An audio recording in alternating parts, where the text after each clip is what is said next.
संशोधन भी करते तो इतने ऊट पटांग तरीके से करते हैं कि समझिए कि जो प्रॉब्लम्स पहले थी ना, उससे कहीं ज़्यादा प्रॉब्लम और बढ़ने वाली है। इनके इस निर्णय से ये प्रॉब्लम और बढ़ने वाली है। अब तक तो ठीक है, जो पीता था वो पकड़ा जाएगा, अब वो पीने वाला 10 लोगों को फंसाना चाहे तो 10 लोगों को और फंसाएगा। इसका ये परिणाम आने वाला है। और ये सिर्फ इनके जो अहंकारी कानून पे कानून ये लगाते जा रहे हैं और परिणाम कुछ नहीं निकलता। आप कभी पूरी पुलिस लगाओ, आप कभी पूरा हेलीकॉप्टर उतार दो, कभी कुछ करो, तो होना इससे कुछ होना नहीं है। नुकसान और तबाही ज़्यादा होनी है। अब तक जेलों में जगह नहीं मिल रही थी, अब देखिएगा कि पैसे की उगाही पुलिस के द्वारा शुरू हो जाएगी। आपने पिया है, मतलब आपको बचना है, आपको जेल तो जाना नहीं है, तो इतनी ज़्यादा पुलिस के द्वारा पैसे की उगाही होगी कि इसकी कल्पना नहीं किया जा सकता है। मैडम, पहले से इसमें समीक्षा बैठक की, उसके बाद फिर इन लोग पुलिस के पूरी तरह टीम उतार दी और दियारा में जो खोज रहे हैं शराब ड्रोन से और हेलीकॉप्टर से, मैडम क्या लगता है कि जो विदेशी शराब आती है तो ड्रोन कैमरा से तो नहीं मिलेगा? नमस्कार, आप देख रहे हैं रिपब्लिकन न्यूज, ब्रजेश कुमार के साथ। बिहार में पूर्ण शराबबंदी है, फिर भी शराब मिल रहा है। इसको लेकर के हमेशा नेता प्रतिपक्ष तेजस्वी यादव और राजद के जितने भी नेतागण हैं उन पर उंगली उठाते रहते हैं, चाहे शक्ति सिंह यादव हो या फिर ऋतु जायसवाल जो है। हमारे साथ बातचीत करने के लिए ऋतु जायसवाल जो है। ऋतु जायसवाल जी, बिहार सरकार ने पहले ड्रोन का इस्तेमाल किया, हेलीकॉप्टर लाया, अब क्या जो शराब पीकर पकड़ाते हैं उनको छोड़ दिया जाता है, जो शराब उनको देता है उनको पकड़ लिया जाता है? तो ये बताएगा कौन? अगर उनको कोई पकड़ाता है तो उनसे ही पूछा जाएगा कि तुमने कहाँ से लिया है, तो आपको लगता है कि वो सही बताएगा? यानी कि ये तो पूरी तरह से दुश्मनी निकालने का अवसर इसमें है। यानी कि सोचिए कितने झगड़े, कितने दंगे फसाद बढ़ेंगे। उन्होंने लिया, उनको आपको फंसाने का मन है या किसी XYZ को फंसाने का मन हो तो किसी का भी नाम ले लेगा। यानी कि आप किस पे जा रहे हैं? जिसने पकड़ा वो झूठ मूठ का किसी का भी नाम ले लेगा तो वो बेचारा तो फंस गया, उसकी ज़िंदगी तो बर्बाद, फिर उस पर तलाशी। मतलब मुख्यमंत्री जी का मुझे तो लगता है कि वो इतने ज़्यादा कहते हैं ना कि अहंकारी हो चुके हैं कि अपने अहंकार में उनको दिखता ही नहीं है कि क्या डिसीजन ले रहे हैं। जब हाईकोर्ट फटकार लगाती है तो उनको समझ में आता है कि नहीं इसमें संशोधन करने की ज़रूरत है। संशोधन भी करते तो इतने ऊट पटांग तरीके से करते हैं कि समझिए कि जो प्रॉब्लम्स पहले थी ना, उससे कहीं ज़्यादा प्रॉब्लम और बढ़ने वाली है। इनके इस निर्णय से ये प्रॉब्लम और बढ़ने वाली है।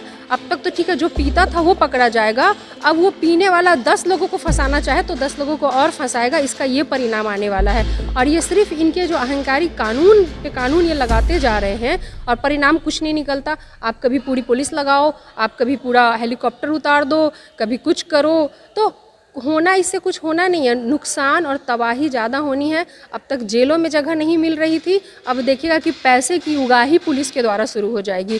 आपने पिया है, मतलब आपको बचना है, आपको जेल तो जाना नहीं है, तो इतनी ज़्यादा पुलिस के द्वारा पैसे की उगाही होगी कि इसकी कल्पना नहीं किया जा सकता है। मैडम, पहले से इसमें समीक्षा बैठक की, उसके बाद फिर इन लोग पुलिस के पूरी तरह टीम उतार दी और दियारा में जो खोज रहे हैं शराब ड्रोन से और हेलीकॉप्टर से, मैडम क्या लगता है कि जो विदेशी शराब आती है तो ड्रोन कैमरा से तो नहीं मिलेगा, वो तो पुलिस के द्वारा चौक चौराहे से ही आता है, बॉर्डर पार करके आता है, तो इसको क्या नीतीश कुमार का अपने प्रशासन पर ही विश्वास उठ गई है?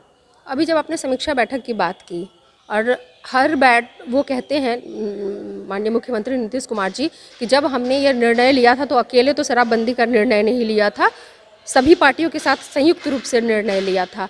तो जब सभी पार्टियों के साथ संयुक्त रूप से आपने निर्णय लिया तो समीक्षा बैठक में सिर्फ आपके ही लोग क्यों थे?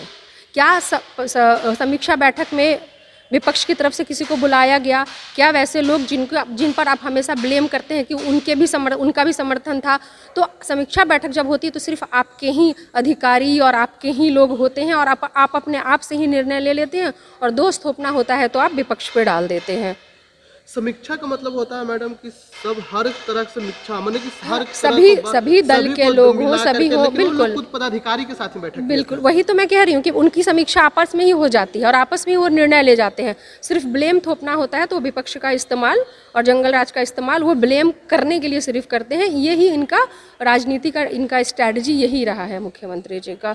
और आपने कहा कि कैसे ड्रोन से पकड़ा जाएगा, कुछ भी आप सोचिए ना कि कितना बचकाना हरकत जो है वो इस तरह से लाया गया है कि मतलब सुन के भी मतलब मुझे तो हंसी आ रही थी कि ये क्या बचपना कर रहे हैं।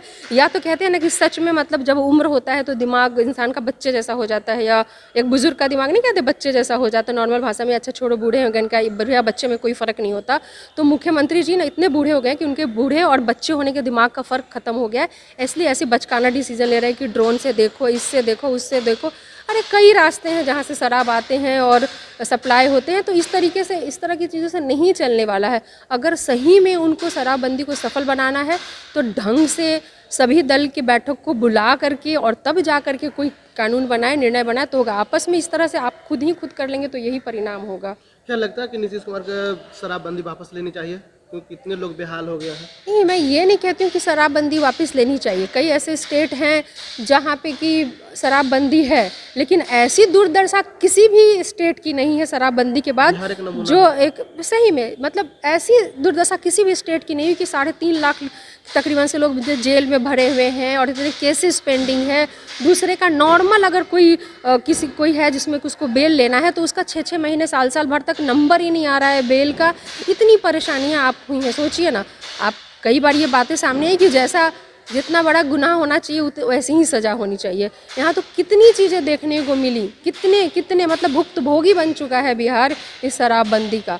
और कई ऐसे स्टेट हैं जहाँ शराबबंदी नहीं है, उसके बावजूद भी वो डेवलप्ड स्टेट है। कई ऐसे दूसरे कंट्री हैं जहाँ पे शराबबंदी नहीं है, उसके बावजूद भी वो डेवलप्ड कंट्री है। और हम अभी भी डेवलपिंग फेज में ही जी रहे हैं कि हाँ विकास कर रहे हैं, विकास हो रहा है। फर्जी विकास के दावे हम लोग ठोके जा रहे हैं। आखिरी सवाल, अभी गांधी मैदान में, पटना के गांधी मैदान में जितने भी पासी यानी चौधरी समाज के लोग थे जो बोले कि तारी पर से जो प्रतिबंध है वो हटाया जाए, हम लोग का तारी बेचना, हमको नीरा नहीं बेचना है। बिहार के अलग अलग जिलों से आए हुए थे। वो तो एक लाइसेंस उनको तारी बेचने के लिए, नीरा का जो लाइसेंस है उसके लिए धरना पे बैठे थे। देखिए सरकार ने क्या निर्णय लिया है, मेरे से तो लगता है कि शायद उनको लाइसेंस नीरा का तो दिया भी जा रहा था, तो शायद उस पे तो नहीं है, क्या कहते ताड़ी पे तो है नहीं प्रतिबंध। एक लाइसेंस आपको लेना है और आप बेच सकते हैं। कोई भी चीज़ें सही ढंग से हो, लोगों का उससे पैसे उसको मिलते थे, एक कम्युनिटी है जो उसके ही ऊपर डिपेंड करती थी, तो नियम ऐसे बनाने चाहिए जिससे कि सभी का भला हो। और उसकी मॉनिटरिंग बहुत ज़रूरी है कि उस तरीके से होती। शराबबंदी बिहार में होता, लेकिन उसके शराबबंदी नहीं भी होता अगर, लेकिन नियम ये रहता कि आपको एक लिमिट में मिलेगा, आप इतने खुले में आप नहीं पी सकते हैं, पार्टियों में सर्व नहीं होगा। बहुत सारे ऐसे तरीके हैं जिसको कि कर के भी किया जा सकता है, पर ये तो अब मुख्यमंत्री जी हैं। चलिए, तो ये थे हमारे साथ रितु जायसवाल जी जो राजद के प्रवक्ता भी है और राजद से नेत्री भी है। तो इनसे साफ तौर पर कह दिया कि हम शराबबंदी को समर्थन करते हैं, लेकिन इनको एक ऐसा कानून बनाना चाहिए था जिससे सबको सुविधा मिले। लेकिन अभी तक फिलहाल इतना ही। बना रहे रिपब्लिकन न्यूज़ पर। रिपब्लिकन न्यूज़ से जुड़ने के लिए सब्सक्राइब बटन दबाकर चैनल को सब्सक्राइब करें। नोटिफिकेशन प्राप्त करने के लिए यहाँ बेल को दबाएं। वीडियो अच्छा लगे तो लाइक करें और दोस्तों के साथ शेयर करना ना भूलें।